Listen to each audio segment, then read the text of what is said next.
135వ జయంతిని జయప్రదం చేయడానికి ఇచ్చేసారు. వారికి స్వాగతం, సుస్వాగతం, ఘనస్వాగతం.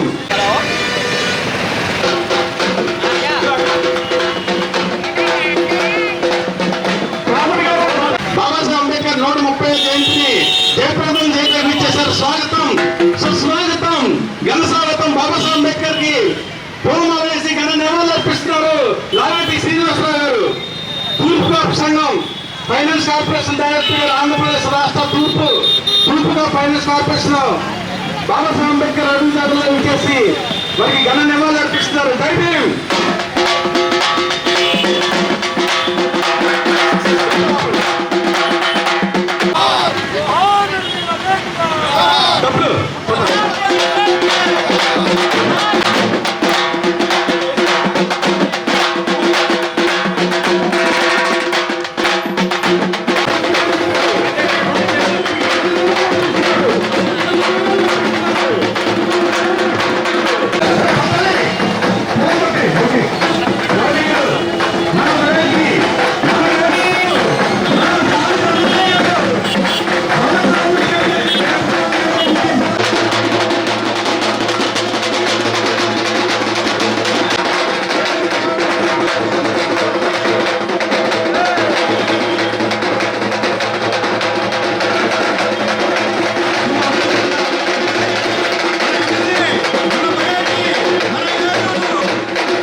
మన ప్రజల కోసం అంకితమైంది.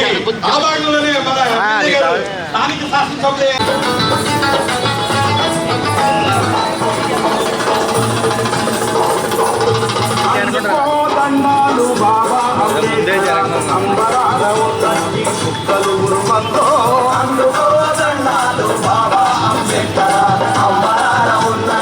చీకటి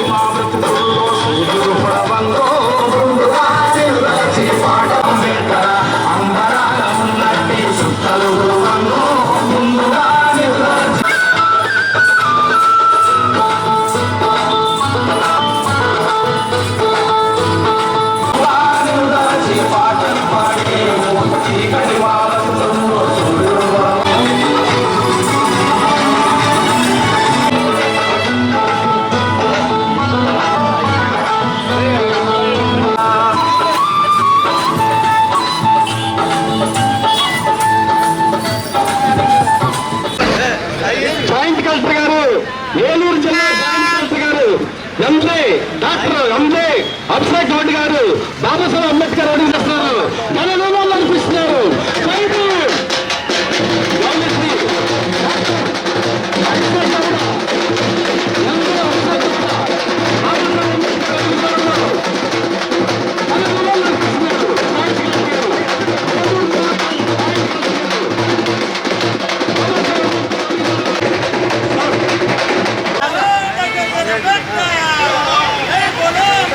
రాజ్యాంగ నిర్మాత డాక్టర్ బిఆర్ అంబేద్కర్ గారి 135వ జయంతి సందర్భంగా మరి ఏలూరు నియోజకవర్గం పాత బస్టాండ్ సెంటర్లో దళిత సంఘాలందరి ఆధ్వర్యంలో మరి ఆయనకి ఘనంగా జయంతి నివాళులు అర్పించడం జరుగుతుంది.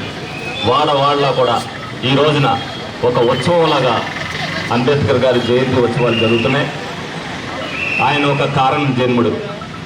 ఎందుకనంటే ఆ రోజుల్లో రాజ్యాంగం రచించేటప్పటికి సుమారు 70 కోట్ల మంది భారతదేశీయులు ఉంటారు. అందులో ఒక్క రాజ్యాంగం రచించే అవకాశం అంబేద్కర్ గారికి వచ్చింది అని అంటే ఆయన కారణం జన్ముడని సందర్భంగా మీ అందరూ కూడా తెలియజేయడం జరుగుతుంది. ఆ రోజున చాలా బడుగు బలహీన వర్గాల్లో అతి పేదరికంలో పుట్టి ఎన్ని కష్టాలకైనా వచ్చి ఆ రోజున న్యాయశాస్త్రాన్ని అభ్యసించి న్యాయశాఖ మంత్రిగా పనిచేస్తూ రాజ్యాంగాన్ని రచించే అవకాశం వచ్చినప్పుడు రాజ్యాంగ విలువలు ఎలాగ ఉండాలి, అతి పెద్ద దేశమైన భారతదేశానికి ముందు ఏ విధంగా ఉంటే ఈ రాజ్యాంగ విలువలు అందరికీ కూడా ఉపయోగపడతాయనే ఉద్దేశంతో ఆ రోజునే ఆలోచించి మరి ప్రజలందరికీ కూడా సమానత్వం, సమాన అవకాశాలు ప్రతి ఒక్కరికి కూడా కుల వివక్ష లేకోకుండా ప్రతి ఒక్కరికి కూడా అవకాశాలు కల్పించాలనే ఉద్దేశంతోనే ఆ రాజ్యాంగంలో అన్ని కూడా పొందుపరిచారు. ఈ సందర్భంగా మనం అందరం కూడా ఆయనకు రుణపడి ఉండాలి. ఈ రోజున ఈ స్థితిలో మనం మాట్లాడుతున్నామన్నా అనేక మంది అధికారులు ఉద్యోగాలు వచ్చినాయన్నా ఆ రోజున అంబేద్కర్ గారు రాసిన రాజ్యాంగం వల్ల అనేది ప్రతి ఒక్కరు కూడా గుర్తుంచుకోవాల్సిన అవసరం ఎంతైనా ఉంది. ఈ రోజున ప్రతి ఒక్కరు కూడా ఏదైతే ఉత్సవాలు, జయంతి ఉత్సవాలు, వర్ధంతి ఉత్సవాలు చేయడం కాదు, ఆయన ఆశయాల్ని, ఆయన ఏదైతే జ్ఞాపకాలు మనకు మిగిల్చి వెళ్ళారో ప్రతి ఒక్కరు కూడా ఒక ఆదర్శవంతమైన జీవితానికి ఒక ఉదాహరణ. ఆయన ఆశయాల్ని ప్రజల్లోకి తీసుకెళ్ళడానికి ప్రతి ఒక్కరు కూడా ముందడుగు వేసిన పరిస్థితి ఉంది. ఎవరికి తోచినటువంటి సహాయాన్ని వాళ్ళు అందిస్తూ ప్రజల్ని చైతన్యవంతం పరిచి వాళ్ళని సమాజానికి ఏ విధంగా ఉపయోగపడాలంటే తయారు చేయాలని మీ అందరినీ కూడా కోరుకోవడం జరుగుతుంది. అదేవిధంగా కొంతమంది స్వార్థపరులు ఈ రాజ్యాంగాన్ని అవకాశవాదంగా తీసుకుని కొన్ని పనులు చేయడానికి వాళ్ళంతా కూడా స్వార్థపర రాజకీయాలు చేయడానికి కూడా చూస్తున్నారు. అటువంటి మీరు చాలా అప్రమత్తంగా ఉండి అవి ఖండించవలసిన బాధ్యత దళిత సోదరులుగా మీ అందరికీ కూడా ఉందని చెప్పి దానికి ఆ సందర్భంగా మీ అందరికీ కూడా ఎల్లప్పుడూ ఆ విషయంలో మేము సహకారం అందిస్తామని చెప్పి సందర్భంగా మీ అందరికి కూడా తెలియజేస్తున్నాం. ఎవరైనా సరే అంబేద్కర్ విధానాలు కానీ అంబేద్కర్ రాజ్యాంగానికి కానీ తప్పుడు రాతలు రాసే విధంగా ఎవరైనా ప్రోత్సహించినట్టయితే వెంటనే ఖండించి చర్య తీసుకోవాల్సిన బాధ్యత మీతో పాటు మేము కూడా తీసుకుంటామని సందర్భంగా తెలియజేస్తూ మరొక్కసారి అంబేద్కర్ గారికి 135వ జయంతి నివాళులు అర్పించుకుంటూ మీ అందరి దగ్గర సెలవు తీసుకోవడం జరుగుతుంది.